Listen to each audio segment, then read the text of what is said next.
All right. I wanted to talk about why I believe in God, and I have like a couple of main points I want to hit, but low-key I'm just want to talk and like no edits or anything like that.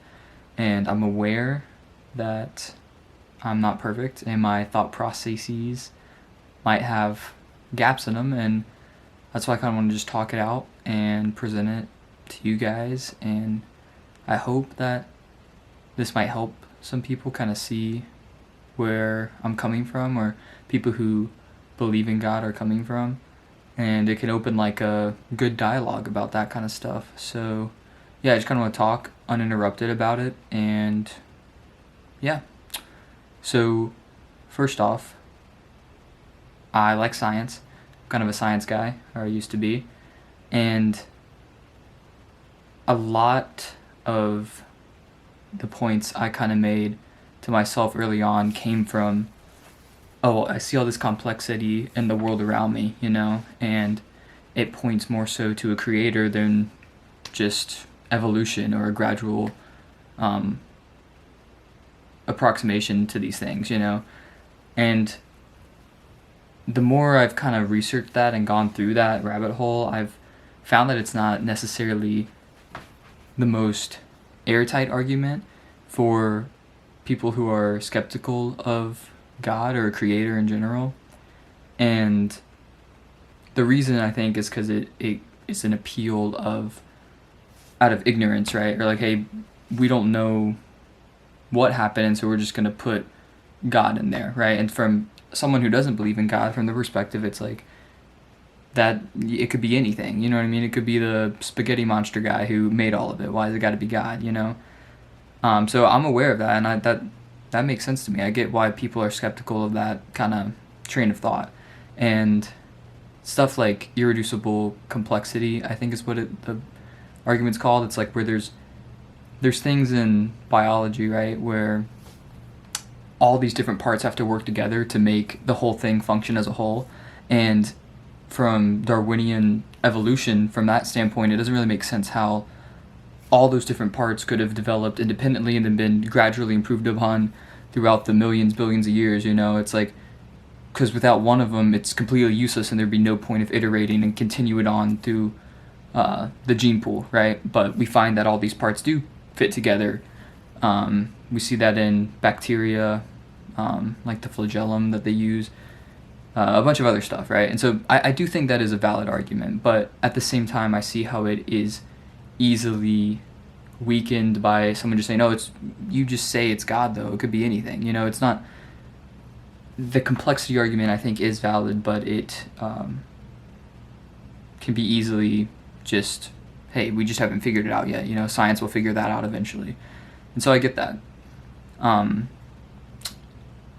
I do think that when you really go back to it, though, like the Big Bang, right? Like, I do think science kind of has the same, or not science, I don't know, I'm just like science, some, that thought process, right? If you're wholly trusting in science, also does have that same issue, right? That the Big Bang, like, there's no way for any of us to know for certain what happened, right? And so it does come down to faith either way, right? If you believe in God or not, right? And sure, like, science can prove all the way up to like maybe like the point before, right? Maybe eventually we'll get to that, like before the Big Bang, but in the end, no one knows, right? And you can say, hey, I have faith that science is gonna like explain this, or like that, hey, this is just what happened, I just put my faith in that.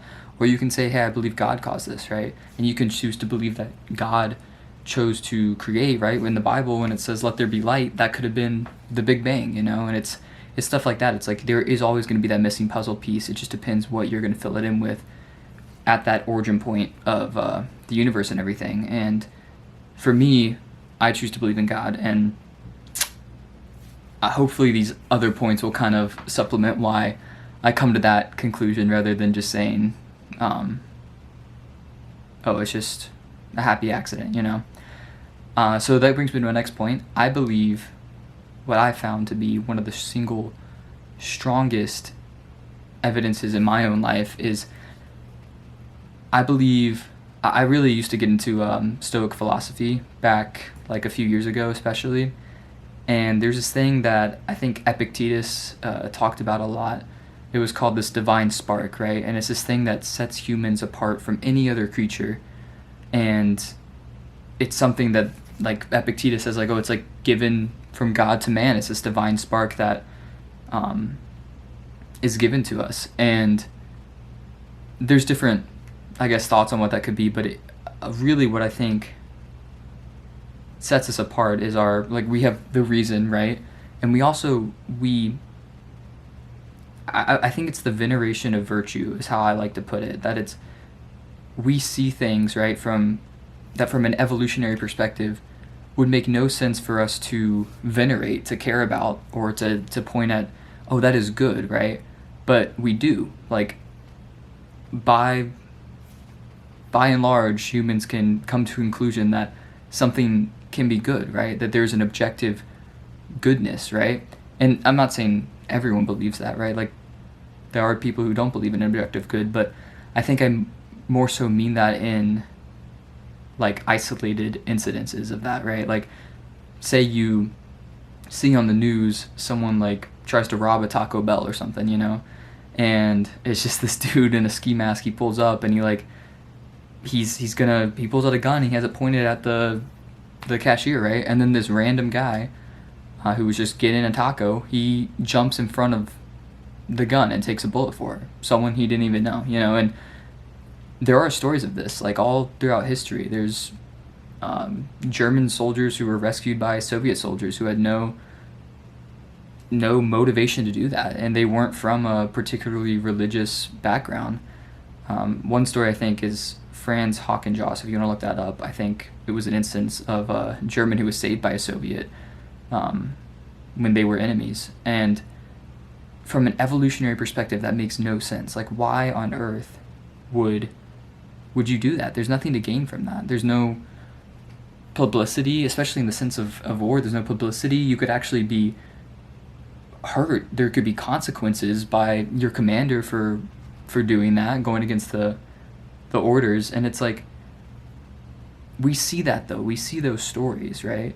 And it kind of touches something in the hearts of man, I feel like, where it's like, we recognize that as good. Like, that is something that we should value. And it can inspire people. It inspires me, stories like that. And I don't think if we were just some other animal, like that just happened to be smarter, that those kind of stories would touch us in the same way. And you can, I guess, chalk it up maybe to, like, I'm sure people could just chalk it up to, that's just the mystery of the human conscious, like, we're never going to know, like, we're just complicated creatures and that stuff happens, But to me, that is also just, that's not good enough to me. I don't know. I don't think that, I think it's universal, that divine spark in man is something that really does point to a creator, points to this pure form of goodness, right? Like, talk about, like, philosophy, like Plato's forms or ideals, where like there's a perfect instance of these things, and on earth it's like the imperfect representations of them. And don't want to go too much into that. I just mean to say that I think that these instances, right, these things where we see these, we value this good, right, and we can point to that as something that is honorable and right, that speaks to, I think, something in our soul that's pointing back to where we come from, which is that there is a sense of good in the world, and right and wrong, and you can't have, like, where does right and wrong come from if not from God? Where it would just all be subjective. And I don't think, if you're really honest with yourself, I feel like, and maybe this is what I need to ask more people about, but I really do believe, like, if you ask yourself and you're just honest with yourself, all those stories, ask yourself, why does that matter? Why does that touch you in that way, that inspires something in you? And maybe it doesn't for other people, but I feel like that means something, and that is worth investigating on your own. So yeah, and I think another thing too is there's just this sense of people, I think, that we are, I don't know how to put this, I guess, like, everyone, I think, is living for something, right? You are, I think the most common ones are you're either living for yourself, you're living for someone else, or you're living for God, right? And that someone else can be something else, right? That could be money or fame or power, whatever it is. But I think when it comes down to it, you have to ask yourself, where does your confidence come from? Where does your self-worth come from? I think that's a better way to put it. Like, if you are just living this life to, you're getting your worth, where your value, like, you feel comes from is from how much money you make, or how successful you are, or if you're gonna make your parents proud, or even if it's like good intentions, like, hey, my purpose and this where I feel my worth comes from is serving others, even if it's very noble, and that's good, right? It's like all these things, I feel like, can be taken away from you, you know? Like, you can lose all your money, you can lose your family, you can lose the ability to be of service to others, you know? You can be put in prison, you could be, like, a million different things can happen to you, you know? And this is something I think the Stoics talk about this a lot, that it's like the story of the guy who was like, I think it was Seneca, maybe, I don't know, but he was like, they can chain my leg, but they can never chain my spirit, or something like that. Like, that's the rough sentiment, I believe. He's like, you guys can do all these things, but it's like the things that really matter, that I think, like, you guys can't touch that. You can't touch my soul. You can't touch this ineffable part of me it's not within your control. And I look at this, and this is in the Bible, and when Jesus is about to be crucified and he's taken to Pontius Pilate, Pilate's like he's asking him these questions, and Jesus is like not responding to him, and Pilate's like, dude, what are you doing? Like, you know, I have all this power, and I have the power to set you free or to kill you. And Jesus is like, dude, the only power you have is from the power that God's given you, and my kingdom is not of this world, right? That's what he says. He says, if my kingdom was of this world, my disciples would be pulling out their swords, like busting down these doors, coming to save me. But he's like, they're not, because my kingdom is not of this world. And that to me is the sentiment that it's like, you look at people, I feel like, who are truly embodying Christ, or embodying, like, the best they can, right? Because no one's going to be perfect, and I think that deters a lot of people from religion, or Christianity especially, is that, like, there's bad examples everywhere, and they're very publicly broadcasted sometimes. But if you look at someone, I think, who is genuinely doing their best to live as Christ commanded them, it's like you see that their joy is untouchable, right? Like, Christ as your source of joy, nothing can take that away from you. You know, there's no prison, there's no, like, threat that can take that away from you, right? It's like man can only do so much, and they cannot touch your relationship with God.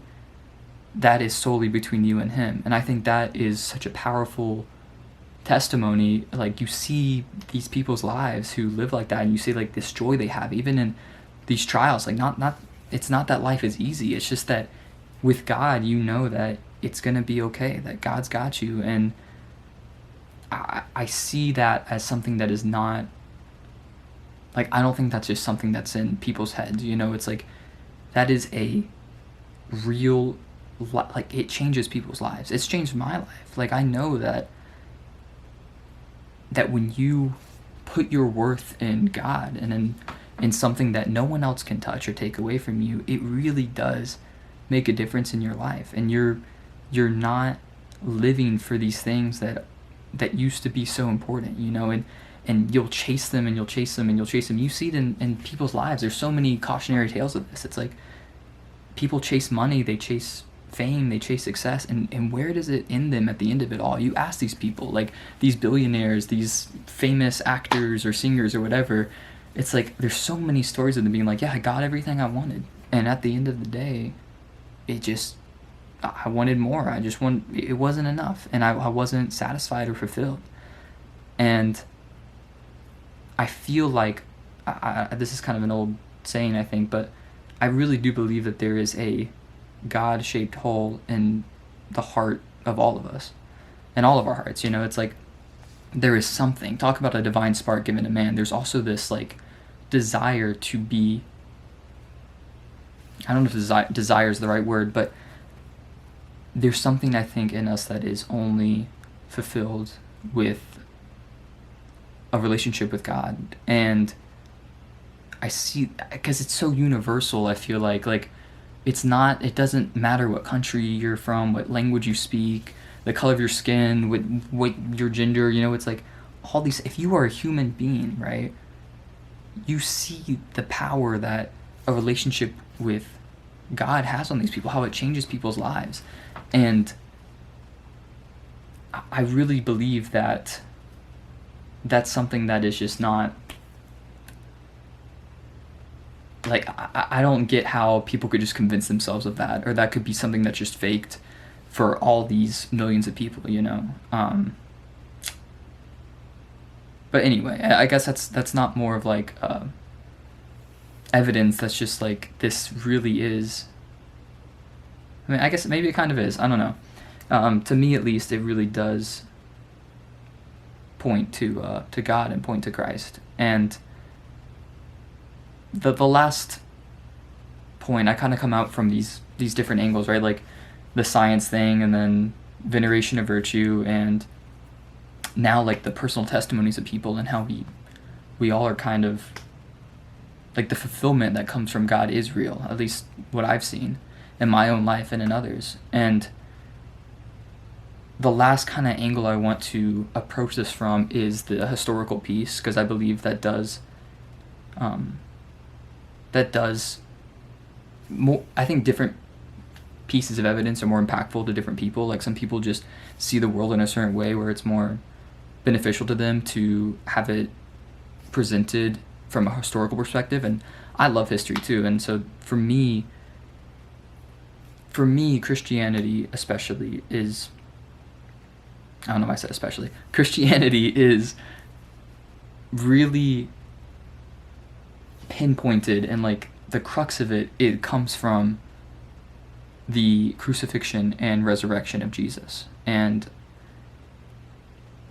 like without that, right, if Jesus never died, if he never rose again, then all these people, like, right, everyone who believes in God and believes in Jesus, right, like as the Son of God, like they're all like kidding themselves, you know. And I believe that's, even Paul says that, like in one of his letters, he's like, dude, if this didn't happen, like we're all just fooled, you know. And so to me, I think it's really important to do this investigative work for yourself. If you're questioning, is this legit, look into it. Look into this historical sources. They're out there, and some of them might be harder to find, but it's like, because it was like 2,000 years ago, but it's like you have to do that work. I really believe there's no more important work that you could do than to figure out for sure if this is real. Because if it's real, then I don't think there's nothing more important, you know. And so I think it's worth that to yourself, to just be honest with yourself and just be intellectually honest and say, like, I'm going to to see for myself. Just approach it like any other question you might have, you know. And so I did that, and I go through the history of it, and I believe it is a historical fact that Jesus existed, right? He died on the cross. He was crucified under Pontius Pilate. And the tomb that he was laid in was empty. I believe those three things, right? He existed, he died on the cross, the tomb was empty. I believe those are three verifiable historical facts, right? Now, what you do with that last part, the tomb being empty, that's where it comes down to faith, right? There's never going to be a line of direct evidence saying, oh yeah, he definitely rose from the dead, right? But it comes down to faith. And I want to lay out some of the historical evidences for those 3 points that I just made first before I go into that. But initially, the claim of the crucifixion, that's backed up by him existing in the crucifixion. Those are, I guess, can be lumped into one because he had to exist to be crucified, right? So you go back to, I believe it's like 93, 94 AD. Like this would have been like within, 60 years of Christ's crucifixion. This dude, I believe his name was like Flavius Josephus. He has a kind of cool name. He was a Jewish scholar guy, I believe, and he wrote this book on the antiquities of the Jews. And he said, he just recounted. He was like, yeah, this is what happened. Like this man, Jesus, was crucified, and he said like he's a doer of like these miracles or wondrous deeds. I forgot. You got to look up the quote for yourself, but it was a document, right? And he was a Jew. He wasn't someone who was professing to follow Christ at that time, although Christianity would have been very, very new at that point. But he had no motive to just make up that this guy named Jesus was crucified, right? He was just reporting the history of it. And so that's one of the earliest accounts of extra biblical proof of the crucifixion of Jesus and that he was real. And second to that is this new dude named, I think it's Tacitus is how you say it, but he was a Roman senator, and he hated Christians.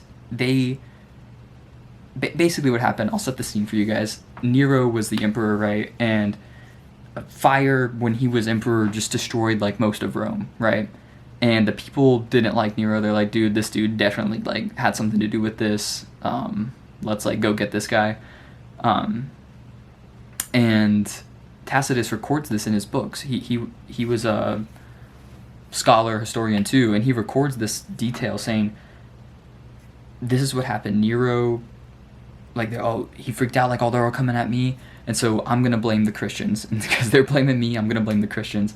And so this leads Tacitus to write the account of what is the Christian? And for, like, the people reading the book, they need to have context for this. And so he writes, the Christians are people who follow this guy named Christ, who was crucified under Pontius Pilate. And he goes off on him. He's like, he just has a lot of bad things to say about Christians, and he's like, they made it all the way. They started in Judea, they made it to Rome, where all like foul ideologies eventually make it, or something like that. I don't know, but definitely read that quote for yourself. Look up Tacitus. The Annals is the book that he wrote about, and he quotes mentioning Jesus' crucifixion. And the third piece, right, that was also very impactful to me was by this dude named Justin Martyr, I believe it is. I don't know if I'm saying that right. Oh, also the last one was from like 110 AD, I believe, or like the early, so it was very recent after that time frame. So all these are very close sources. And Justin Martyr was around like 160, I want to say. But still, he he is a Christian. This is actually, so we've had an account from a Jewish scholar, a Roman senator who hates Christians, and now a Christian philosopher. So this dude, Justin, was a Christian philosopher, and he wrote this book, like, in the style of Socrates, like a Socratic seminar, where it's debated if this was like a real debate or if it was just him inventing a character to lay out his argument or his discussion with. I like to believe it was a real debate because I think that would be a lot cooler and more fun to imagine. But anyway, it's more or less irrelevant. So basically what happens, he's recording his conversation with this Jewish refugee who's also like a very intellectual, like scholar kind of guy. And he's notes in it. He's like, this is what you guys, this is what the Jewish community has been passing around, like notes basically to all the different like synagogues, like saying, hey, these guys, the Christians, they are making some crazy claims. They're trying to like spread these rumors that that like the tomb was empty, you know what I mean? And they're saying, he records that the Jewish community has been sending these letters that say this isn't true. They carried off the body, right? And that's why it's empty, you know? And so, like I said at the beginning, whether you believe that or not, you have to answer the question of the empty tomb, right? But this, to me, this, like, historians, like, whatever, like, they agree this is, like, a letter, legit letter, right? It's, like, it shows that the Jewish community admitted that the tomb was empty, right? If their defense was, dude, the tomb's not empty, it's like, you can come check for yourself, like, look, there's a body in it. But no, that wasn't their defense. Their defense was, yeah, okay, we can't say that because it is empty, so this is what we claim, right? And so that's their claim, and that points to the fact that, yes, the tomb was empty because they claimed this, right? So all of these things, and that if you want to look that up, that's the Dialogues of Tryphos, I believe, by Justin Martyr. But anyway, those two things, the Flavius Josephus, Tacitus, and Justin Martyr, those to me are some of the three best historical evidences for proving that Jesus existed, that he died on the cross under Pontius Pilate, and that he had an empty tomb after it all. And so, like I said at the beginning of this part, what you do with that last fact, right? That really does come down to faith. There's not going to be some magical piece of evidence that says, oh yeah, they just stole his body, he didn't, you know, or saying that, hey, he did resurrect, he came back to life, right? But I hope that you take into account all these other points I've been making and you really investigate that for yourself. But in the end, it does come down to faith, and you have to make that decision. And this really, it's crazy because I feel like you read the Bible, right? And this is what I honestly, I just want the most out of this, is that if you guys take anything, just please read the Bible for yourself, right? Don't take someone else's word for it. Don't take my word for it, right? Don't just like hear what other people say. Like, really read it for yourself and see if this is true, right? And it's crazy because when I read through the Bible, I see these things that Jesus says, and it's like he is talking to me, right? Or it seems like he's right there. Like, it's like so applicable to, even though it was 2,000 years ago, it's like so applicable to now and to me specifically, to anyone, right? And an example of this, where it's like just what I'm talking about right now, it's like you have to answer that question, right? What happened? And so I'm going to read one verse. That's all I'm going to do. It's not a Bible study per se, but this is when Jesus is talking to his disciples, right? And this is Matthew 16, verse 13 through like 17. He said, all right, guys, it just cut out because I hit the maximum recording time. Let me, I don't know when it cut out, but I think it was when I was reading the verse. So I'm reading Matthew chapter 16, verses 13 through 17. So it says, "Now when Jesus came into the district of Caesarea Philippi, he asked his disciples, 'Who do people say that the Son of Man is?' And they said, 'Some say John the Baptist, others say Elijah, and others Jeremiah, or one of the prophets.' He said to them, 'But who do you say that I am?' Simon Peter replied, 'You are the Christ, the Son of the living God.' And Jesus answered him, 'Blessed are you, Simon Bar-Jonah, for flesh and blood has not revealed this to you, but my Father who is in heaven.'" And so that is where I want to end it, and that is the main point, right?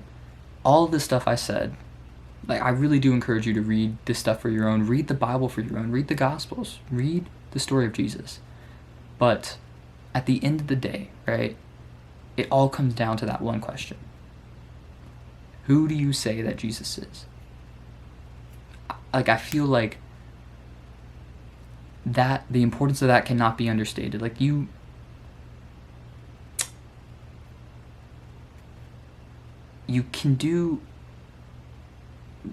people can discount Jesus, right? They can discount all this stuff that I've said, right?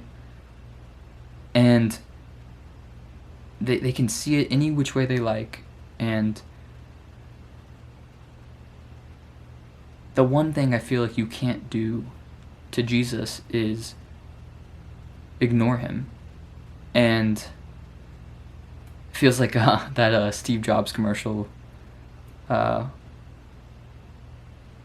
where it's like,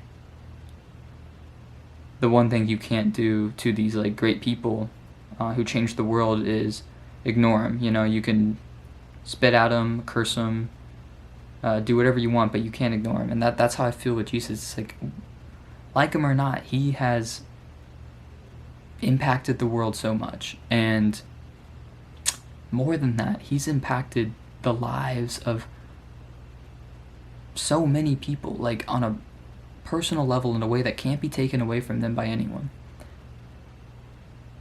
And so I feel that you owe it to yourself to investigate this, right? And maybe you won't come to the same conclusion that I have, and maybe it's going to take other things that, you know, people in your life or other events, you know, that may lead you to that conclusion. But really, I feel like you owe it to yourself to just be honest and investigate this, because that one question, who do you say that Jesus is, I believe has the power to change your life. So yeah, thank you guys for listening. I really appreciate it. And yeah, I'll catch you later.